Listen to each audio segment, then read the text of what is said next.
Olá, meu nome é Marcos Farias e seja bem-vindo a mais um episódio do Não Sei Filosofia. Estamos começando a terceira temporada do podcast após um período de pausa e hoje o nosso tema é os coaches. Por que eles estão se tornando tão famosos e tão polêmicos ao mesmo tempo? Será que devemos acreditar nos coaches? Bom, esse é um tema interessante. Eu mesmo já fiz quando eu trabalhava com equipe, apliquei algumas técnicas de coaching, tive alguns treinamentos sobre isso. E do ponto de vista de desenvolvimento pessoal, eu acredito que é possível sim você utilizar uma ferramenta para desenvolvimento das pessoas, onde você ajuda essa pessoa a entender o seu potencial e a buscar esse potencial.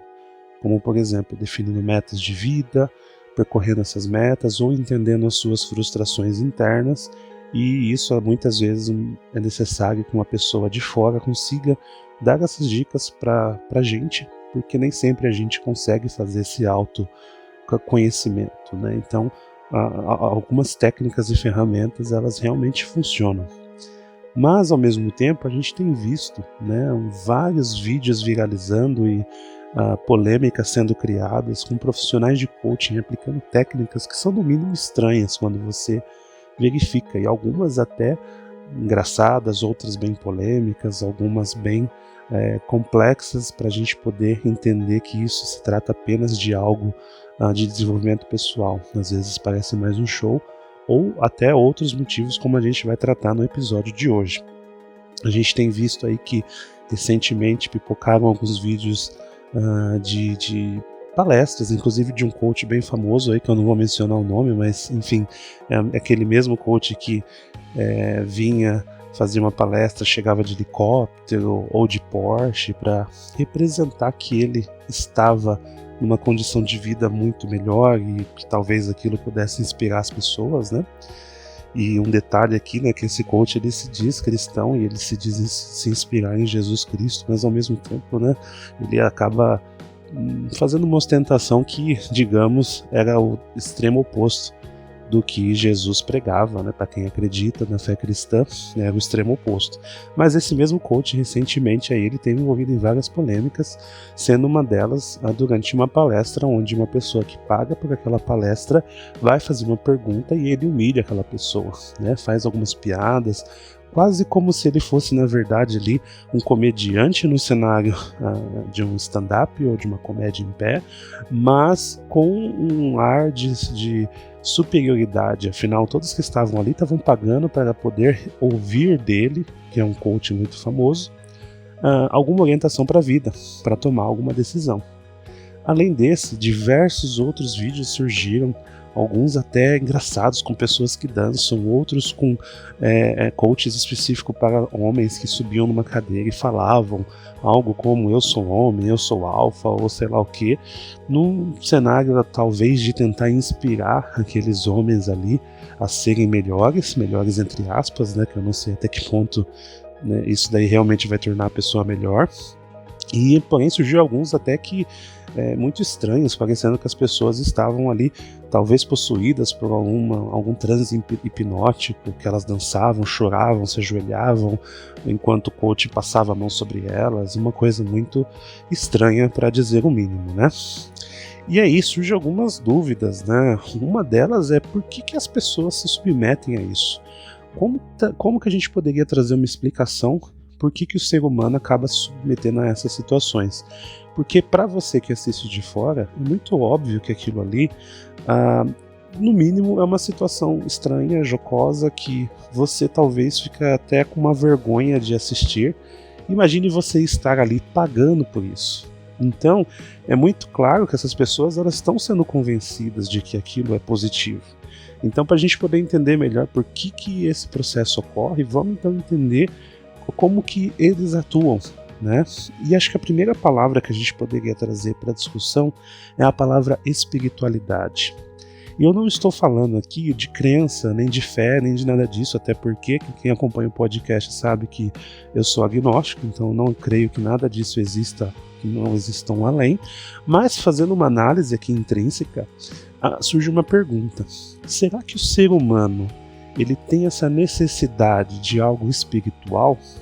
E eu não estou falando de novo de fé, de religião ou de um vazio, sei lá, que não é preenchido por Deus, por Buda ou por Allah, não sei quem poderia preencher esse vazio, mas de repente o quanto que esses coaches exploram essa questão da espiritualidade.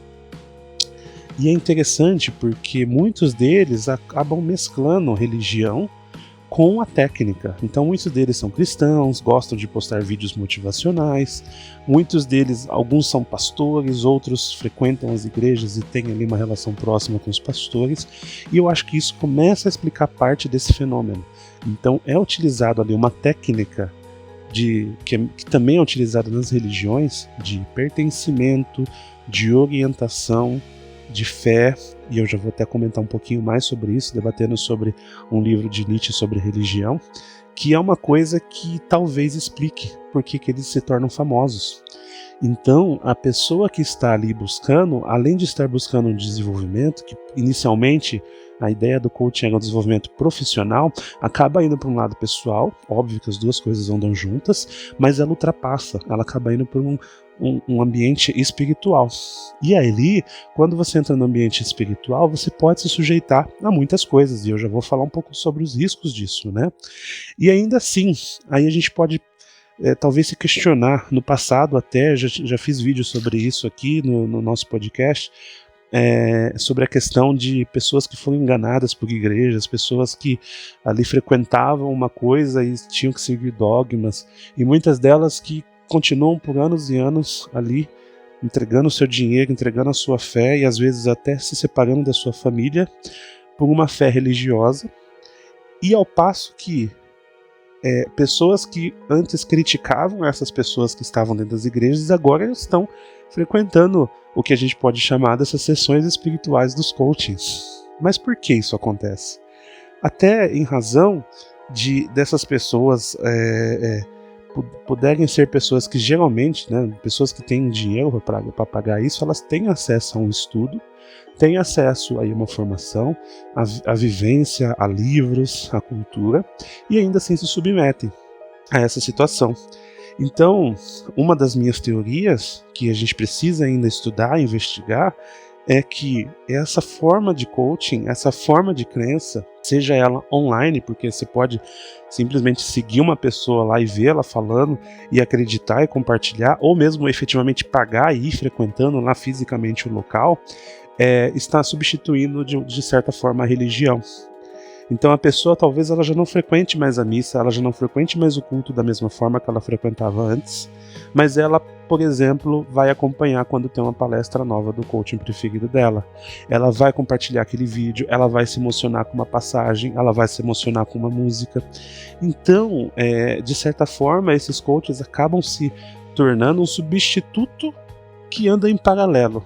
Ele nunca vai se apresentar como uma nova religião. Até porque ele sabe que ele teria um problema se ele fizer isso. E eu nem digo que eles fazem isso de propósito, eu acho que uns ou outros, principalmente esses maiores, eles têm uma certa visão disso, mas muitas outras pessoas têm realmente a vontade de ajudar, e o que a gente talvez tenha que ter a clareza é que, na realidade, isso está sendo preenchido um papel que antes era da religião. Então você tem um grupo, você tem um pertencimento, você está ali compartilhando, e às vezes você vai ouvir, por exemplo, no que os outros de fora consideram humilhação, você vai ouvir como se fosse aquele sermão do padre que as nossas vós iam à missa e ouviam aquilo e voltavam para casa pensando, ou que o pastor dizia no culto de domingo. Hoje talvez está sendo o coaching. Então, esse é um ponto aí que talvez explique a necessidade do ser humano de preencher a sua espiritualidade, seja ela qual for, que pode acontecer ora na igreja, ora num coach, ora mesmo numa pessoa que está ali no entretenimento qualquer, né? Hoje a gente escolheu falar do coaching porque é o que está em voga, mas isso também poderia servir para um entretenimento, para um esporte, para várias áreas da vida, tá? E agora um ponto importante, né? Dando sequência, a partir do momento que a gente entende o porquê, ou pelo menos compreende alguns dos possíveis motivos, vamos entender quais seriam os riscos atrelados a esses motivos. Para mim, o primeiro risco é o mesmo risco que percorre a religião. É você se tornar, digamos assim, um fanático E, no geral, tudo que é exagerado pode prejudicar, mas principalmente você se tornar um fanático suscetível. Suscetível ao quê? Ou suscetível a quem? Suscetível a pessoas que querem apenas se aproveitar daquilo. Então acho que o primeiro grande aspecto aqui é o que envolve o dinheiro. E isso, eu faço um paralelo muito claro com a religião, sobretudo as religiões neopentecostais, se a gente estiver falando de uma coisa mais moderna, né? É óbvio que o catolicismo explorou muito e durante muitos anos, mas era uma outra forma de exploração, era uma forma de exploração muito focada na questão da culpa, do sofrimento. Então a pessoa, ela simplesmente ela tinha uma vida regrada, não podia sair em nenhum momento ali, cometer um pecado, entre aspas, tinha que se confessar com o padre e tudo isso mais, e uma forma de controle junto com o governo. Enquanto as religiões mais novas, nas neopentecostais principalmente, estilo universal, que eu já tratei aqui nesse canal, Deus é amor, da graça, todas essas que para mim estão no mesmo grupo, elas trabalham de uma outra forma, elas trabalham com senso de pertencimento. Então a pessoa, ela pertence a um grupo a ponto dela até se separar da família dela se for necessário para seguir aquela pessoa, e ela entrega tudo que ela tem, entrega o dinheiro, o dízimo, entrega aquilo que ela possui, o que da religião, quem frequentou já a igreja evangélica sabe o que eu estou dizendo, a premissa, ou seja, aquilo que é primeiro, o que ela primeiro recebe vai para Deus. Essas outras pessoas agora, primeiro que ela recebe vai para o coaching, porque ela entende que aquilo vai melhorar a vida dela. Então ela já chegou num nível que às vezes ela prefere deixar de comprar algo em casa para poder comprar um curso, porque ela enxerga naquilo um investimento e não simplesmente um curso de desenvolvimento pessoal. Ela enxerga naquilo um investimento, ela vai comprar um livro, vai comprar um curso, vai participar de uma palestra, e ela vai então entregar o seu dinheiro com a promessa de receber algo em troca, que seria o conhecimento, que seria o autodesenvolvimento. Percebe o paralelo com a religião? Quando você entrega ali o dízimo ou oferta, muitas pessoas falam, mas não é para receber nada em troca. Não, mas muitas pessoas fazem a oferta na esperança de receber um milagre. Não é à toa que a igreja enche nos momentos de dificuldade. Quem está na igreja geralmente não é quem está bem de vida, é quem está passando por alguma dificuldade, seja ela em qualquer área, seja financeira, espiritual, de doença, enfim. E o coach, ele tem um pouco dessa relação também. Você vai lá e entrega o seu dinheiro na esperança de receber algo em troca. E aí está o risco. Será que você está recebendo esse algo em troca? E aí entra dois pontos aqui que eu gostaria de adicionar nos riscos. O primeiro deles, que é talvez um dos mais importantes, é a questão da saúde mental. Essa visão de coaching de que você vai conseguir tudo, é uma visão errada do mundo. Não é possível que todos ganhem. Isso é uma lição que a gente precisa aprender. Se todo mundo que quisesse virar empreendedor e abrir a sua própria empresa, fica uma dúvida, quem que vai trabalhar nessas empresas? Mas não é assim que as pessoas, a meritocracia, quem trabalha vence. Não, o mundo não é assim. Essa conversa de que quem trabalha 14 horas ou quem ganha R$1.300 no salário mínimo, sei lá quanto, vai ficar milionária, não existe. Isso não é realidade. Os casos em que isso acontece são raríssimos. Você pode contar no dedo pessoas que começaram do zero, construíram ali um patrimônio e chegaram a ficar ricos. Isso não acontece na nossa realidade. O mundo não é desse jeito. Mas aquelas pessoas vendem isso. Elas vendem porque o cara chegou de Porsche, ele chegou de helicóptero, ele conta a história triste da infância dele. É uma pessoa em 1 milhão. É estilo ganhar numa loteria. Então, assim, não adianta você simplesmente acreditar que se você fizer aquilo, você vai conseguir. Por quê? Se tiver 10 mil pessoas numa palestra, tem uma grande chance ali de ninguém conseguir fazer isso. Se tiver 1 milhão, talvez um consiga. E consegue, assim, por 300 circunstâncias diferentes. Na maioria das vezes, pode pesquisar, se você que gosta de ouvir muito esse pessoal que fala como ser um milionário, coisa do tipo, pesquisa as listas de milionários e bilionários do Brasil. Você vai ver que todos eles, não vou falar todos, mas 90% deles, vieram de famílias ricas, estudaram nos melhores colégios, já falavam inglês com 10 anos de idade ou já herdaram algo da família. Então, a realidade não é essa. Eu não estou falando que, mas você é totalmente contra, então não vamos nos desenvolver. Sim, temos que nos desenvolver, mas essa falsa esperança que o coach cria vai afetar a sua saúde mental. Por quê? quando você pratica aquilo que ele ensinou e não consegue, vai vir uma frustração. A diferença da fé cristã para a fé no coach é que na fé cristã você ainda vai ter aquela coisa que o sacerdote fala para você. Mas Deus escreve certos por linhas tortas. Não é a vontade de Deus, você não conhece o plano de Deus, você não sabe o momento. E aí você fica com aquela culpa, mas você ainda tem como, entre aspas, colocar a culpa em Deus ou colocar a culpa num destino que não era para ser. Quando a lição que o coaching te ensinou falhar, de quem vai ser a culpa? Você vai se sentir frustrado porque você vai entender, eu fiz tudo o que foi ensinado e eu não alcancei aquele objetivo. Então tenha muita atenção antes de acreditar no que qualquer um está te falando. A realidade da vida é que a maioria das pessoas vão trabalhar a vida inteira e vão morrer pobres. Ou vão morrer numa condição ali que ela pode se sustentar. Mas essa realidade de que as pessoas vão trabalhar, investir e ficar milionárias, isso não existe. E é importante que você trabalhe essa frustração, porque quando você não trabalha essa frustração, você se sente culpado e você acaba entrando numa situação delicada de saúde mental que o seu coaching não está preparado para trabalhar. No momento que você tiver dificuldade, se você não pagar a palestra, você não tem acesso ao curso. Se você não comprar o livro, você não tem acesso ao livro. Se você não comprar a presença, você não tem acesso a ele. Então esse é um dos riscos aí que eu queria mencionar.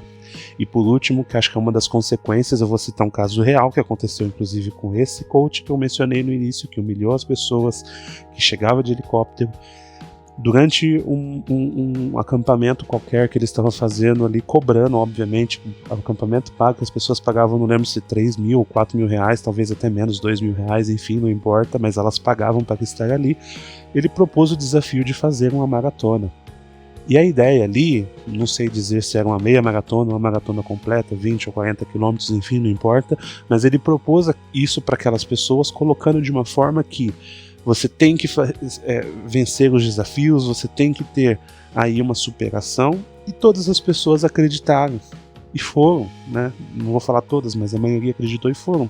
E uma dessas pessoas, um jovem de 26 anos, que se esforçou para fazer a maratona, acabou tendo uma parada cardíaca e faleceu durante a maratona. Quer dizer, logo após a maratona. E questionaram aquele coach, ele disse, não, eu estou me sentindo pela aquela perda daquela vida e tal, mas é assim que funciona, tem outros fatores. Sinceramente, eu nem acho que o motivo ali foi simplesmente o coaching ter feito a maratona, mas eu acho que talvez, se aquela pessoa tivesse um preparo físico, todo mundo é capaz de correr uma maratona com preparo físico devido. Só que o coaching, ele quer vender algo que é um milagre, ele quer vender como se ele fosse Deus ou como se ele fosse o enviado de Deus. E ele diz para você, acredite em você, faça. Às vezes você não está pronto para fazer. A vida é desse jeito. A vida é desse jeito. Então você tem que cuidar para não ser enganado por essas pessoas. No caso dele, a família dele inclusive está indo atrás, porque ela entende ali que teve uma coação, ou no mínimo uma orientação do coaching para que acontecesse isso, e ele veio a falecer, uma perda lastimável, e eu diria que é uma perda lastimável nessa cultura que a gente tem hoje de acreditar cegamente em uma pessoa. Não faz sentido. Então esses são os riscos dessa prática que eu gostaria de trazer aqui hoje, e eu vou também fazer algumas recomendações, algumas são mais leves, outras um pouco mais pesadas, eu diria, para a gente poder dar continuidade aqui na ideia do podcast, que é também trazer agregar um valor para você, que não seja de coaching, porque eu não estou prometendo nada. A única coisa que eu prometo é que você vai sofrer na vida, isso eu posso prometer, e você pode me cobrar que eu garanto que vai dar certo. Mas, fora isso, vamos falar de algumas recomendações sobre o tema. Primeiro, uma recomendação um pouco mais pesada, é uma recomendação de um filme, que ele trata um pouco de como que a gente consegue, de certa forma, fazer essa questão do convencimento das pessoas e talvez até da dominação, no sentido de pegar as fraquezas do ser humano, tanto em espiritualidade quanto em outros temas, e trazer para um ambiente difícil, de risco. O nome do filme é A Onda. Ele é um filme que ele conta a história de um professor que ele tenta, então, ali ele é designado para dar uma aula sobre ditaduras, estou resumindo aqui sem dar spoiler, e ele começa a fazer um teste ali com a turma dele tentando simular o que é o fascismo, o que seria uma ditadura fascista, e ele dá papéis para cada uma das pessoas que estão ali, e aquele experimento acaba saindo fora de controle por uma situação muito dramática, que eu recomendo que você assista o filme, mas que ele traz como exemplo aqui como que sim, é possível você convencer as pessoas. Muita gente fala assim, nossa, como que lá na Alemanha, lá no passado, convencer os alemães daquela situação horrível que foi o que foi um pouco antes da Segunda Guerra, como que aquilo aconteceu, como que as pessoas concordavam com aquilo. Bom, tem gente hoje que está lá gritando e chorando por causa de um coach. Então, assim, é possível, infelizmente, e é bom assistir essas coisas, é bom ver essas coisas para você ver o poder de convencimento das outras pessoas. Mesmo pessoas que são inteligentes, mesmo pessoas que têm uma situação ali mais estabelecida, estão sujeitas a isso. Você estamos sujeitos a isso.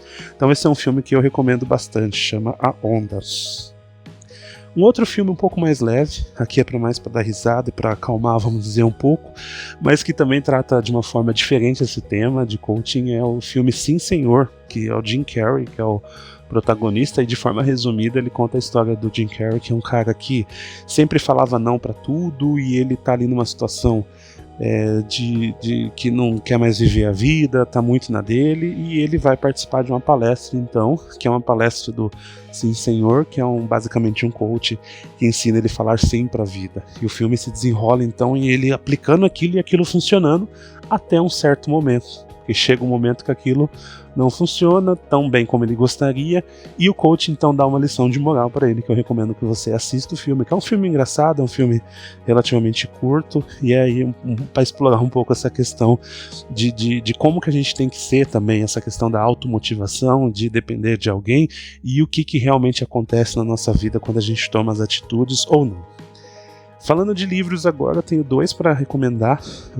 O primeiro livro é um livro que ele pode ser usado de uma forma maliciosa, mas ele é um livro que eu recomendo até para você ter essa antecipação, se alguém está tentando usar de uma forma maliciosa. Eu diria que a realidade é que as pessoas nem leem esse livro, mas acabam utilizando algumas das técnicas dele. O nome do livro é A Arte de Ter Razão, é do Schopenhauer, o filósofo, e ele traz um subtítulo ali como 38 formas de vencer um debate sem ter razão. Então ele basicamente vai explorar algumas lições de retórica, de discurso, que o Schopenhauer classificava para você poder vencer um debate mesmo sem ter razão, que é utilizando ali as fraquezas da outra pessoa, utilizando técnicas de argumentação, e que muitas dessas técnicas são utilizadas. Então quando o coaching vai lá e humilha a pessoa que está pagando pelo curso, ele sabe o que ele está fazendo. Tanto que ele vai gerar a imagem do marketing, que seria a visão moderna, quanto que ele vai gerar essa questão da dependência, que é uma questão que Schopenhauer já pensou nisso há muito tempo atrás. Então é um livro interessante para você, é um livro curto até, para você ter essa visão de como que algumas pessoas podem então utilizar essa lógica para poder manipular, e aí você está um pouco à parte disso, né? E o último livro aqui é um livro um pouco mais pesado, que eu gostaria de recomendar. O livro chama-se O Anticristo. Ele é do Nietzsche, né, filósofo alemão famoso, crítico da religião. E por que eu trouxe esse livro? Porque ele é um livro que critica muito a religião. Ele fala, né, Nietzsche foi um cara que é classificado como um dos maiores críticos da religião cristã no seu tempo. E ele traz uma frase aqui que eu gostaria de trazer para essa realidade do coach. Ele fala o seguinte, falando sobre a religião, né? Quanto às 3 virtudes cristãs, fé, amor e esperança, eu as denomino 3 espertezas cristãs. Bom, essa frase ele traz então ali 3 pilares da religião cristã, que seria a fé, né, o acreditar, o amor, né, seja a Cristo e a Deus, e a esperança de algo bom no futuro. E ele traz isso como uma esperteza. Não vou discutir hoje religião aqui, apesar de eu concordar muito com Nietzsche nessa frase, mas vou trazer a questão do coach. O coach ele te traz fé. Então ele pede para você acreditar, nem que seja em você mesmo ou nele, para poder gerar algo. Ele pede para você amar, ele traz a questão do amor. Não o amor ao próximo, o amor ao que está sendo falado. A ponto de que se alguém questionar o que você está falando, você vai ficar bravo com aquela pessoa. Porque aquilo é o que você acredita, o que você tem fé, o que você está dedicando o seu tempo e o seu amor ali. Eu poderia até citar uma frase da Bíblia, apesar de eu não acreditar, mas ela fala, né, apliquei o meu coração ao meu caminho. Quando ele fala, apliquei o meu coração ao meu caminho, quer dizer, eu me dediquei àquilo, né? E por último, a esperança, que é algo que está por vir. E ele chama essas 3 características de esperteza. E eu vou trazer essas 3 características de esperteza também para o cenário coach. De novo, não são todos os coaches, mas muitos deles usam essas 3 ferramentas para poder te enganar, para poder fazer você dar o dinheiro, para poder fazer você se dedicar. E com uma esperança de algo que pode ser que venha, pode ser que não venha. Então, para encerrar aqui trazendo esse livro, eu vou trazer como se fosse uma frase minha aí, uma coisa um pouco mais interna, que é: não acredite em qualquer um, muito menos se essa pessoa estiver perdendo dinheiro, curso, vendendo livro. Enfim, não acredite, não coloque a sua fé simplesmente porque essa pessoa falou coisas bonitas, coisas que fazem sentido. Não, questione, não aceite. Você tem que ser dono de você mesmo. E lembre-se, todos nós somos humanos. Todos nós falhamos. Não existe alguém que é um pouco melhor. Ah, mas aquele cara, olha, ele tá de helicóptero, ele tem sucesso na vida, ele é um mega empresário. No que tem de mega empresário que toma remédio para dormir, não tá escrito. Então não traga aquilo como uma verdade para sua vida. Extraia o que é de bom. Tem coisas que são boas. Tem coisas que são de desenvolvimento. É óbvio que é bom você ler, é bom você fazer exercício físico, é bom você estudar, mas você não precisa acordar todo dia às 5 da manhã, até porque se acordar às 5 da manhã e deixasse alguém rir, todos os padeiros do mundo já seriam milionários. Não é assim que funciona. Ah não, mas você tem que trabalhar 16 horas por dia. Não, tem gente que trabalha 14, 16 horas por dia e não tem tempo para ver a família e depois morre no trabalho e não tem apoio. E tenho certeza que já vai ter uma outra pessoa para substituir ela no outro dia. Então assim, não leve tudo isso como se fosse uma fé, uma religião. Não sei se eu cheguei onde eu queria com vocês. Espero que sim, espero que vocês no mínimo questionem. Essa é a mensagem do Não Sei Filosofia, sempre questionar, sempre trazer essa visão. Espero que você tenha gostado do episódio. Vai ter a opção de você comentar e mandar perguntas, seja no YouTube ou no Spotify, onde você estiver acompanhando. Se você tiver interesse nos livros e nos filmes, eu vou deixar links para aquisição deles pela nossa parceria lá de afiliado da Amazon. Espero que você tenha gostado, compartilhe, curta e nos acompanhe. E até a próxima.